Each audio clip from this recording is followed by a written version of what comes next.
Training for pushing motion makes your shoulders more functional, stable, and stronger. It allows you to push objects, lift stuff overhead, and throw things further away, to self-defend and to build an aesthetically pleasing upper body.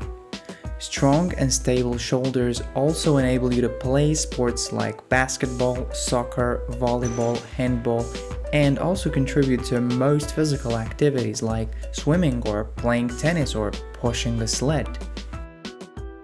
The anterior chain workout for the upper body primarily trains push motions, engaging muscles like the chest, triceps, and the shoulders. So it essentially trains your ability to push objects further from your body. This comes in handy in self-defense, in pushing a cart in the mall, or placing heavier objects on the upper shelf. Beyond functionality, having good and stable shoulders is required not just for good posture, but anytime you want to do some activity like throw a basketball, throw a frisbee, surf, balance yourself on the bus, you need functional, strong shoulders. This is the all-arounder push workout that beyond just building muscle trains some functionality, as in the ability to push or the ability to translate that into throwing power. And also makes you look better in a t-shirt, however only aesthetic and non-functional that sounds. So the full set of exercises for this training include the bench press, the main compound exercise for strength and overall size, the single arm overhead press, again for unilateral stability and hypertrophy, the landmine press plus lunge jump. This is for movement efficiency, explosiveness, ability to throw heavy things from a lunge, and the triceps extension, which is purely isolation, hypertrophy-based exercise. The warm-up is based on activating the rotator cuff muscles and some push muscles, and also warm up the shoulder joint. This way, we can prevent injury and we can slowly progress onto adding more weight on the bar. It starts out with 2 sets of lighter, deep range of motion push-ups with a very slow decline, so you really feel all the pushing muscles. You're able to control and squeeze from your chest and shoulders on your way up. Then I lift one arm for core stability, doing essentially a plank, and then I get back down. I don't count this one, I go as far as I can to feel a flow and get my muscles activated while keeping a correct technique. After a couple of push-ups, I'd get an elastic bend and do some shoulder movements. External rotation to wake up the rotator cuff, important for injury prevention, and shoulder flexion or arm abduction to warm the chest and the shoulders.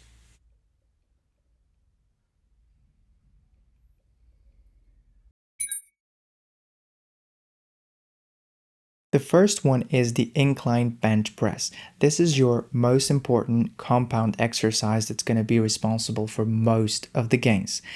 Why incline? Because it activates the lower and mid part of the chest just as the other variations would, but it activates the upper chest more. It has the muscle building potential because it's compound. It includes all the push muscles, and it's also higher range of motion done in this way because you can have a tighter grip and go lower with your arms. The reason it's incline, it's also a bit safer for the shoulders because they don't go as back in a fuller range of motion. So yeah, if you could pick one push-in exercise instead of doing 3 bench variations, this is the one. If you could also pick one pushing exercise, this has the highest return on investment because it has fuller range of motion and it also trains the upper chest more while involving the lower and mid chest just as much as the other versions.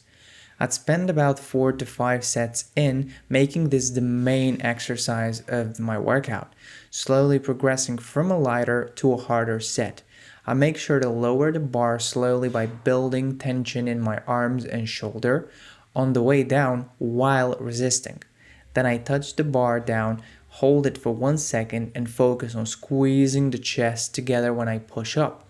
This way I get a lot more of that, oh my chest is working kind of feeling instead of just building pressure on the shoulder.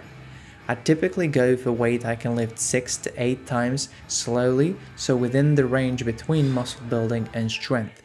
I make sure to really focus on stabilizing with my shoulder blades, not to overcompensate or let the ball fall passively, but using the muscle through the full range of motion to feel and build up the tension.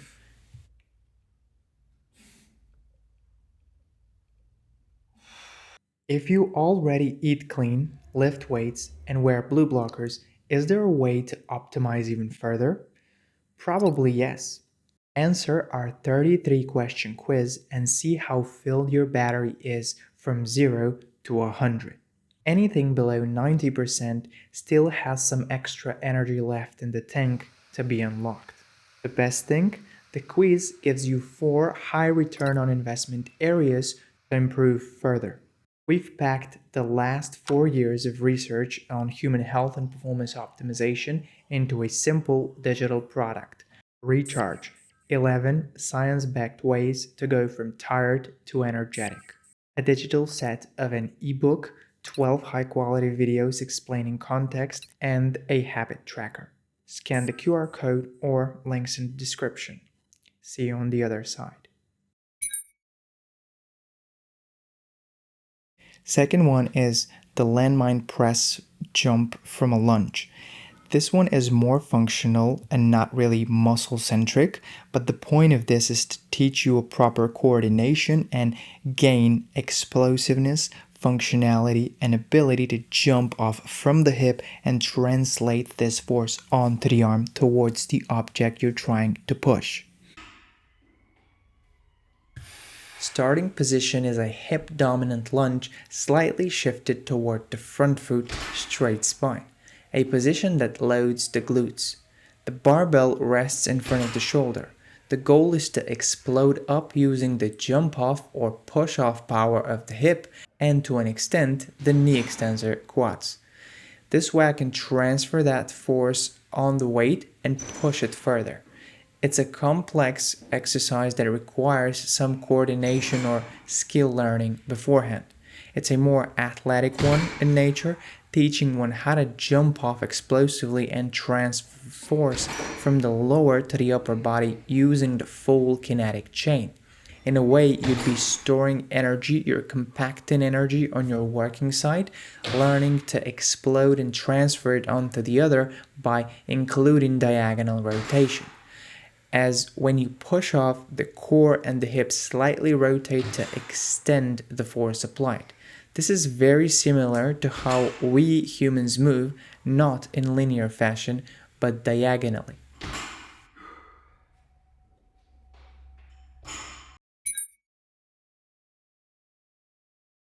The third exercise is the single arm overhead press, and it co-activates way more muscles than it looks. So it's a good one for unilateral stability, training on one side, great for basic general strength, and great for muscle hypertrophy, targeting the triceps and the shoulder.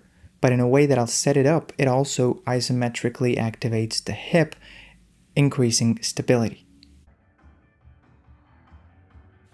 We start off by kneeling on a block, extending maximally through the hip, pushing with the glutes forward while tightening the core. The relatively high weight should also test your core strength, not just hip extension. In a way, you're constantly isometrically almost training your core and hips while pushing with the arm overhead. It's an underhand grip with your hand rotated towards your body at the start. This ensures higher range of motion in the shoulder and greater muscle mass being activated. Then you push off overhead, slowly rotating and locking your elbow at the end. Push your hip forward, activate the core, and slowly lower the weight, resisting it with your full body, particularly the arm muscles like the shoulder and triceps. I typically train with weights I can lift 6 to 10 times correctly with a slow 2-second descent if possible. The reason it's unilateral is simple. It's harder to overcompensate with the trapezius, making sure that you're actually really using the shoulders and triceps as much as you can without sort of straining your neck. Also, the weight is not as high as during an overhead press, which typically overloads the nervous system, making it harder to coordinate properly. It's a mistake that typically happens in newbie lifters on the over press. It's overarching the low back. This is way more functional if you're doing it single arm. It's way more functional than it looks, but you'll have to try it to understand why.